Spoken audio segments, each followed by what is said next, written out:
Anong mensahe ang kailangang marinig ng mga Aquarius mula sa July 16 to 31, 2024? By weekly reading nga pala to. Pwedeng nangyayari na o mangyayari pa lang. Kung hindi man mag-resonate sa inyo tong reading na gagawin ko, baka mag-resonate sa someone na kakilala nyo. So, pwedeng sa puso nyo mismo. Magulang, anak, kapatid, kaibigan, kapitbahay, katrabaho, etc.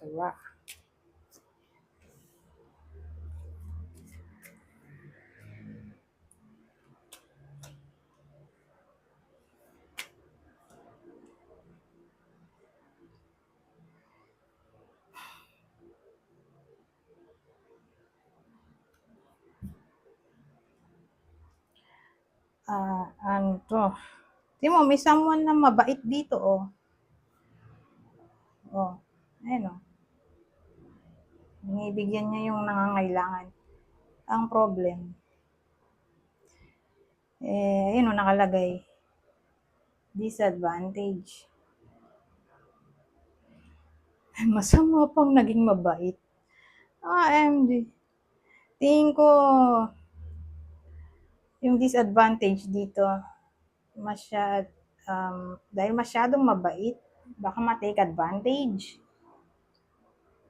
So beware sa mga taong sobrang mabait. Baka nga ma-abuso. Malin lang. Kasi bumaliktad yung justice natin. So, syempre justice yan. Oh. Pag nakita ko yan bumaliktad, pwedeng crime. Anything na may kinalaman sa crime o paglabag sa karapatan ng tao.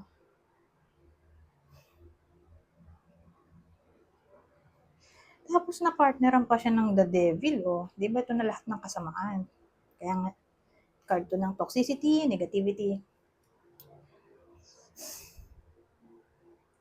So, iniisip ko anong klaseng disadvantage to. Di taking advantage na siguro. O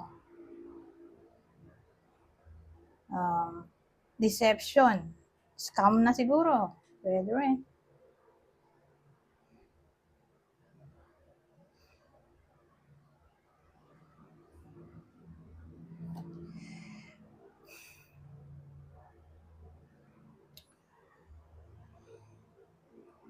So, yun lang ang naisip ko dito. Baka maabuso yung iba sa inyo o maloko dahil nga sobrang bait. OMG. Beware. Okay? Ngayon, para malaman nyo kung sino tong taong to, whether nag-e-exist na tong reading na to o mag-e-exist pa lang. Mag-ingat sa taong to. Okay? Nasasabihin ko na pwedeng mag-cause ng crime. O evilness. Crime, evilness. Sa iba sa inyo. So, mag-ingat sa taong to, Libra.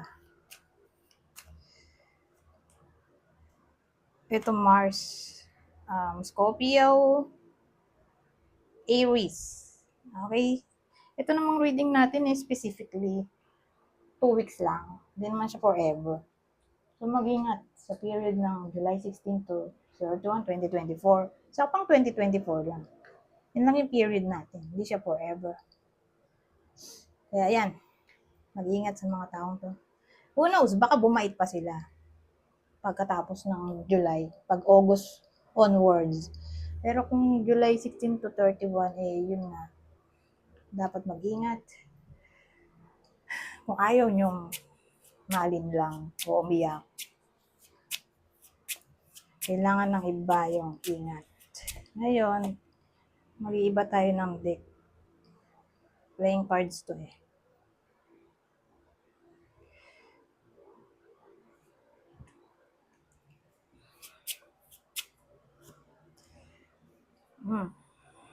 So, sa case na to, meron tayo yung 8 of Hearts, 8 of Diamonds, at 2 of Spades.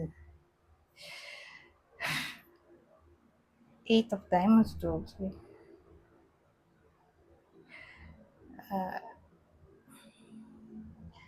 may something na dapat nyong pagtuunan ng pansin. Ito ay may kinalaman. Pwedeng may kinalaman sa communication. So sabihin natin bigla na lang nanlamig yung someone sa iba sa inyo, di probably may problem. Okay? Lalo na kung karelasyon. So wag dapat sa walang bahala. Alamin ang katotohanan o mag heart-to-heart conversation para maagapan kung ano bang problema, bakit hindi na communicative yung partner ng iba sa inyo.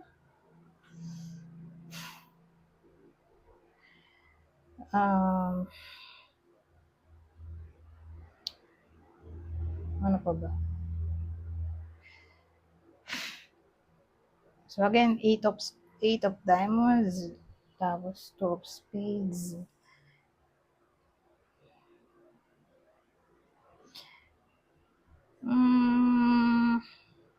Baka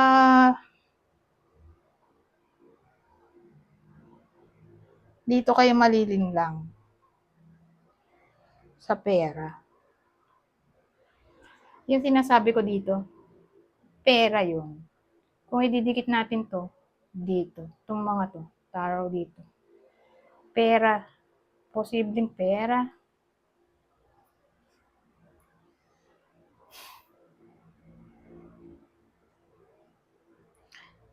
O someone na late na ikinasal.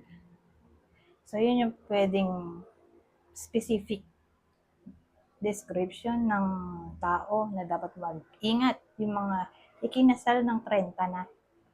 30 pataas. Ganon.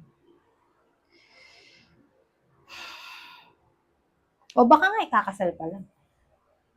Yung mga na-engage ng ganitong panahon, July 16 to 31. Sila yung dapat mag-ingat. Yung kinasal na o na-engage. O ikakasal mismo, July 16 to 31. 2024. Ewan ko. Parang may problem tayo dito.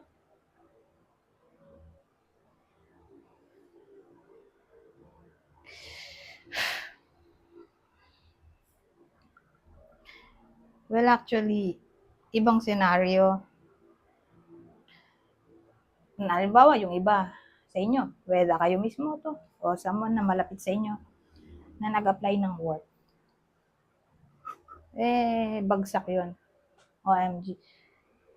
Hindi pa siya makakakuha agad-agad ng work. July 16 to 31. Kung may makuha man siya, parang malilin lang siya eh. Ewan ko kung paano siya malilin lang, pero pagdating niya dun sa work, feeling niya nalin lang siya. Nalin lang ng sahod o job description. O akala niya okay sa work na yun, hindi pala. Toxic pala. Ganon.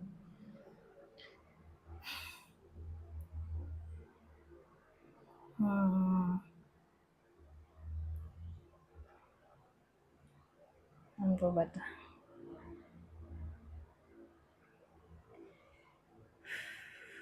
O lalo na doon sa sinabi kong nag-a-apply na magkaka-work pa lang July 16 to 31.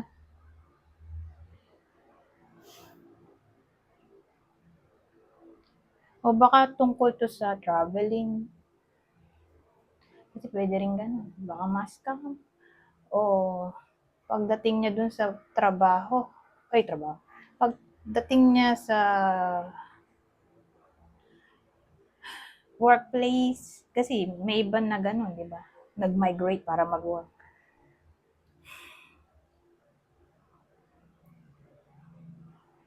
So, ayun, ganun nga. Pwede pala to sa mga OFW. O naandun na mismo sa ibang bansa. Ewan ko, for some reason, baka malin lang sila. Pwede rin. Pero kung traveling, whether dito lang sa Pilipinas o sa abroad, parang may problema eh. Baka nga ma-scam o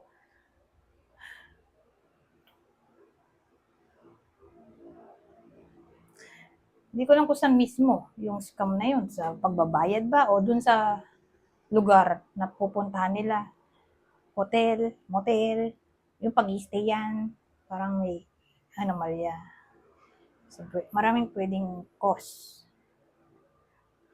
ng deception dito. O problem?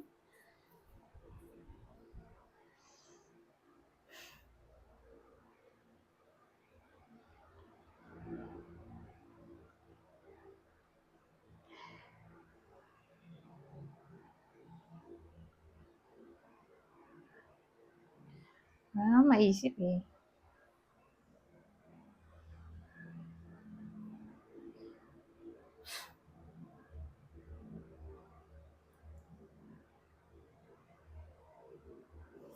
Wala na nga. Sumasakit na ulo ko. Dito na tayo.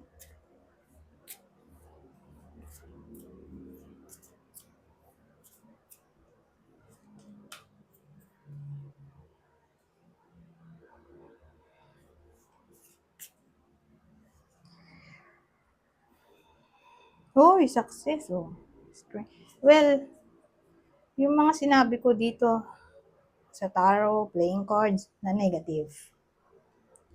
Don't worry kasi